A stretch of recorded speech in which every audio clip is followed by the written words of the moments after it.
One thing that all of us have in common is that we all go to San Diego State University. And because of this, many people in the class know what Greek life is and what a fraternity is. You may even participate in a fraternity. According to the San Diego State University's website, today there are 44 recognized sororities and fraternities and over 4,000 student members. Although frats are very popular, they have their negative sides as well. These negative factors may affect you or someone you know. I have done research from credible and reliable sources that further prove to me that my argument is valid and reliable. Although it may be controversial, today I will be trying to persuade you that you should not join a fraternity because there are more negative sides than positives. Today, I will be discussing two main points. What are the main reasons I believe no one should join a fraternity? Firstly, because of the dangerous hazing that happens, and the sexual assault and harassment that many women face because of fraternities. The first negative factor I stated was the dangerous hazing process that frats have towards their pledges. Hazing, although many think is funny and lighthearted, is a very serious issue that can lead to so many negative problems in so many people's lives. According to the University of Michigan, one study has shown that 71% of those who are hazed suffer from negative consequences. This list of negative consequences is unreasonably long, and the consequences can not only include death, but this long list of studied and credible consequences: physical, emotional, and mental instability, sleep deprivation, loss of sense and control, decline in grades and coursework, post-traumatic stress syndrome, illness or hospitalization, and with additional effects on family and friends. All of these reasons are so severe and such a risk to your life that you may ask yourself why someone would even consider joining the frat. Some may argue that hazing and joining a frat has positive outcomes for many of the fraternity brothers and brings them closer together. It's a bond of trust for them and a team building and group development thing. But in reality, no matter the reasons for wanting to participate in hazing, it is something that has too many negative consequences to hardly be proud of. With most hazing comes alcohol, but this too has many severe consequences. Hazing can force someone to drink an excessive amount of alcohol, which can be dangerous to them and the people around them. It is nothing to be proud of, and everyone has the limit to how much they can drink. And no one should be pressured into drinking insane amounts of alcohol. Some frats tell pledges that they can't leave until they drink a certain amount. That amount is oftentimes very deadly to the person participating in it. But participation might not be the correct word in this situation, because a person cannot consent to any activity when intoxicated, much less agreed to be hazed. People are drinking without consent and letting people do things to them that are not consensual, which can go to the extreme in many scenarios. When excessive drinking happens, it comes with many negative outcomes. People have ruined their lives from hazing experiences. Young boys who had their whole lives ahead of them died and suffered because of the peer pressure hazing has on them. Since January 2000, over 100 people have lost their lives due to hazing activities in the United States. Of those, 60 were related to substance abuse, nearly always alcohol, according to the University of Virginia. This statistic is depressing, and the fact that we can continue on with it is one of the saddest parts. An example of how extreme hazing can go in many scenarios is the story of a boy named Stone Florence. He was part of the frat Phi Kappa Alpha, and they hazed him on March 4th, 2021. They forced him to drink a liter of bourbon, and he died several days later due to fatal alcohol intoxication. That's so insane, and the fact that the hazing process can still happen to this day, even though many boys have lost their lives due to hazing, shows how insensitive and cruel frats truly are.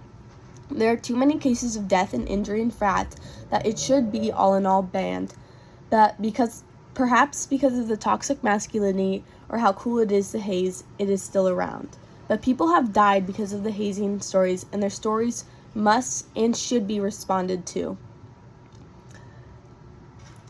And I've talked to you a little bit why people are so willing and try so hard for fraternities in the hazing process, and much of it is because of the gender norms fraternity fraternities have on men. They have internalized gender roles where they want to follow for the approval of other men. According to Sandy, she found that the convenience between pledges in the fraternity promises a sense of masculinity and superior power, which is part of the reason men are so obsessed with frats and hazing. Most likely, if you talk to a man in a fraternity, they're going to hype up their hazing process and argue that it's something that builds trust and friendships, but in reality, it doesn't. This is part of the reason many boys will go along with hazing and not stand up for themselves in the other pledges. Being abused and humiliated during hazing is dangerous to many people, and if you participate in hazing and force others to participate in something where you're being abused and calling it off as something that is funny and bonding, you should rethink your actions, because it's not okay to treat people badly no matter what. And if you think that hazing is a bond of trust, you should rethink how you gain trust from others, because there are multiple safe and still fun things to do to gain people's trust and make lifelong friends without hazing.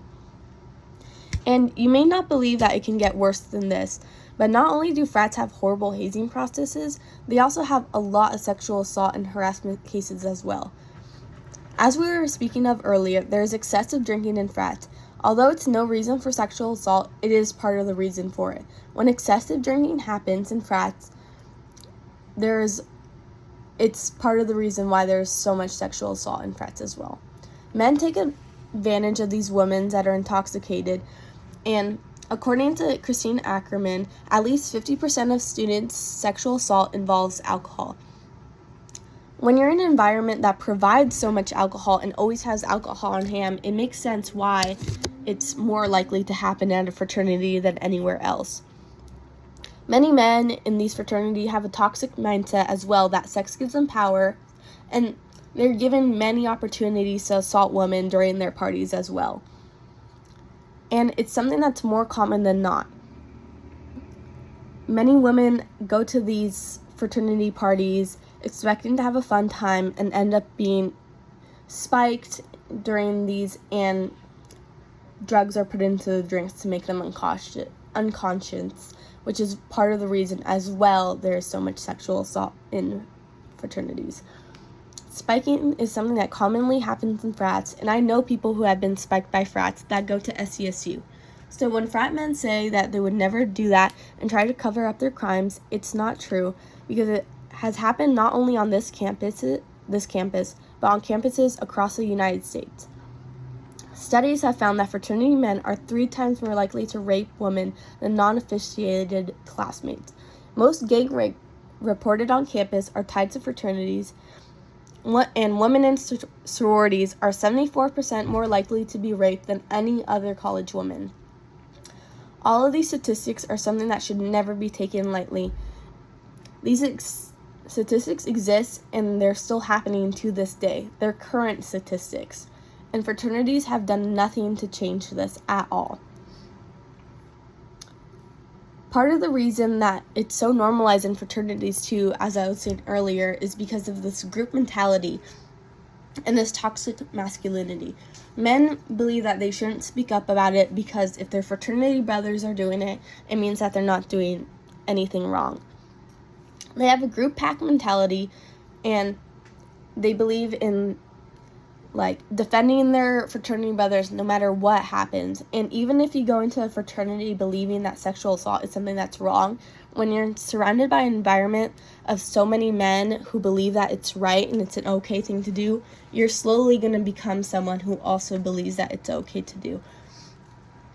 Fraternity men, because of this group mentality, tolerate sexual assault and sexual harassment because they believe that their brothers can't do anything wrong, and that because of these hazing processes that they're bonded for life and cannot do anything to stand up for the women in these scenarios. Hundreds of women are not getting the justice they deserve because of the praise and alliance fraternity brothers have with each other. And because of these horrific facts and stated that correspond with each other in both ways, because of this toxic mindset that fraternities brothers have with each other, is part of the reason that I believe that fraternities should be banned all in all. Because not only do the men in these fraternities suffer from frats, but the women as well suffer. There are too many people that are going through hardships and going through abuse and humiliation because of these fraternities. And because of all these horrific facts and statistics, as stated in this podcast, I believe that no one should join a fraternity. And even if you do decide to join a fraternity, you should educate yourself beforehand, because why would you want to join a club that is known to be abusive and to sexually assault and harass women, and, as I said earlier, abuse other pledges during their hazing process? I hope everyone takes this to heart and no one decides to join a fraternity from now on. Thank you for listening.